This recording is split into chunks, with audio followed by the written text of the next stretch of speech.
Get ready with me as I tell you about how life was like when I was a really crappy person and I didn't know it. Um, Practically, I just had the most deprecating sense of humor, and how I saw life was like, well, it is how I was raised, so like that is just how I am. It is what it is, and what a freaking liability! What a gaslighter I was.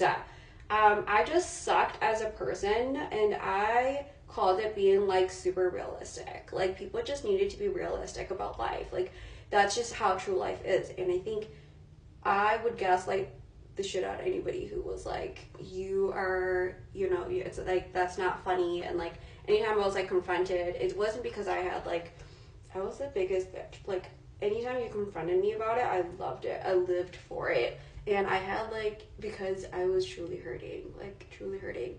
Um, Looking back, I want to give her a big hug because if you were to ask her if she was okay, she would not stop and actually cry. Like, I don't think anybody would actually do that. She just got like really defensive and really thought that her way of life was the only way everybody else should live their life, which is like so immature. It obviously made sense because I did not have a developed frontal cortex. But again, like you don't have to be in the 20s. A lot of people still justify even to their 30s and their 40s and their 50s, and just like it is what it is. No, that's not true. Once you're an adult, you have the choice to choose otherwise and unlearn things. Yes, it's hard, but it's actually like, if anything, it was like really easy to be a crappy person. Like it was so easy for me to gaslight anybody. It was super easy for me to never take accountability for like what happened. It was really easy for me to like blame everybody for what has happened to me and like why life was the way that it was. I was just a very hyperlogical person, and I still am. But if anything, I allowed it to justify the means and the reason why it's everybody else's problem, not mine. And so I did not understand accountability. And if you were talking to me about being compassionate and empathy, I just thought you were weak, which wasn't true. I just didn't actually know what that meant because I wasn't raised with it. And obviously, everybody knows what the words are, but nobody knows how to actually do it. And obviously, through therapy, I've been in for like a decade now. I get it, but also I don't think that everybody deserves it because they don't know what it is. If they were like me, they were just gonna like reject it entirely because it's like not for me, and it works for you, right? Like totally like deflect. When I was a very low self-esteem person, I never hated myself, but I also didn't love myself unconditionally. Like I loved myself with the conditions of how I was raised because the adults in my life were raised to love themselves conditionally, and I thought that is what true love was. And obviously, you don't know what you don't know, which gives you an explanation, but it doesn't give you the right to like live your life that way. Like you still need to take accountability. And now that I am happy and confident, it's like I'm like obnoxiously cynical because I know what it's like to be a crappy person. Um, and now that I am a very happy person, I just don't like hearing people vent. Like, I don't like it when people vent to me. I get that they're processing it, but that's like why therapy is a real thing. And people need to understand that when you're talking to somebody, when you're building a relationship, there's this idea of like you're there to trust each other, have a good friendship, but like to get that friendship back, like you can't just always talk about yourself. And if you're like, you need to know what the heck you want out of complaining. Like, are you complaining because you need to process it out loud? Then go do that. Go do that in therapy. That's literally what it is. Or are you like venting because you like venting and it's fun for you? Or do you like venting because you're like wanting to explain to the other person so that they have a full scope and then you help you solutionize? Like, it is so irresponsible to just like talk and talk and talk and talk and talk and talk, which is what I did. I did that all the time. I just expected that people would listen to my sorrow story and be like, life is hard. This is hard for me. Like, why don't people understand that this is hard? And I was always looking for that validation. And unfortunately, as crappy as I was a wonderful people pleaser. It was annoying. It was diabolical, and it didn't make any sense. But it was very sad. I don't appreciate it. And so especially when you have low self-esteem, you think like of yourself really low, and so you put everybody so much higher than you, but like also at the same time, because of that, you're never going to see that you are supposed to be on your own shelf and that you are the table. And the thing is, if I saw that you thought of yourself as a table, I just thought you were such a conniving, selfish bitch. And truly, people who do see me confident today probably see that out of me, and I totally get it.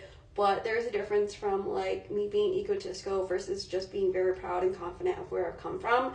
And people are just like really used to like mixing the two together, which is really annoying. Because the two are not the same. Like one is just annoying, then the other one is like actually empowering, which is what I want to do in this platform, which is empower more people to want to be good people. And it's frustrating because now that I'm on the other side, it's really annoying because the saddest realization of like being healed and like a confident person is that a lot of people consciously choose to be shitty people. Like they don't realize like they are their own doing. It's truly true when they say like misery loves company. Misery loves company, because that was me. I loved the company of misery. I thought that in finding friends, we'd tell each other about our trauma, and then that's how we had our trauma bond.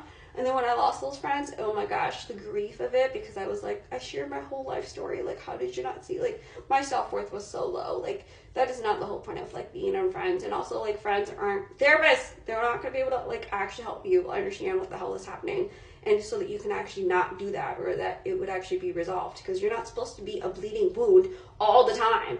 And I totally get on this platform that like there are creators who make their whole like thing about like being very self-deprecating and having like a really bad anxiety to like relate, and I totally agree with that. I totally agree that you should be able to relate because it is hard, but then go heal from it. Like find life that amusing and that much of a laughter that like you want to go fix it, so that that's not your whole life.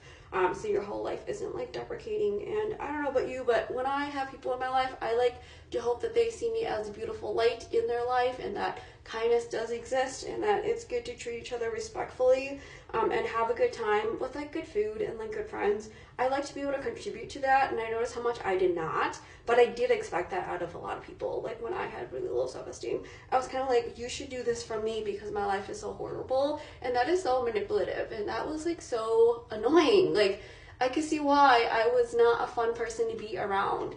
And I don't, now that I am on the other side, I don't like being around people like that. Like they bring my energy down. Like they're just so not worth it because they don't even see the cloud over their head, literally. Now, if you obviously have like medical issues like depression and everything, I totally get it. But then again, like learn to acknowledge what those side effects are and symptoms, and take care of it with obviously compassion. Give yourself a rest day. Give yourself the ability to heal from it. Use the tools and resources available to help you aid through it so that you can make it through the next day. Not weaponize it. And I definitely weaponized the shit out of being a shit person because it was fun.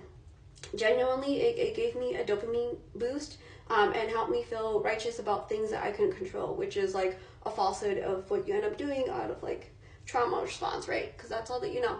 But anyway, I'm almost done with my hair here.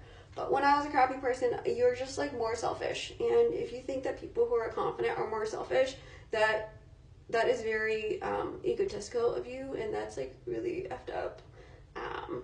That doesn't make you a better person. What does make you a better person is taking accountability for what the heck has happened to your life. I'm not saying it's your responsibility for things that happen to you, but I am saying that you are responsible for the response and how you continue to live your life, because your life does not end out of like being negative for like the short shot of like dopamine hits that you get out of being mean and being petty.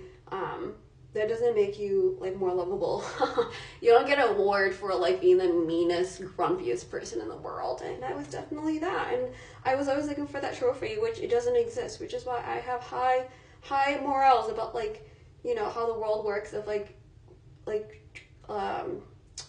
about rewarding those who have gone through things, and like you like come on, it's just like not victim blame. And I was really good at that. I was very good at victim blaming myself, and I actually believed it. I believed it so hard, especially because of who I am, what I came from, and things like that. But it's just like that didn't help anybody, and that's not how the world works.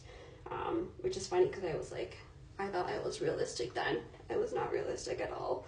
I was a very sad girl, and I was a girl who was hurting a lot, who didn't know what to do with that hurt.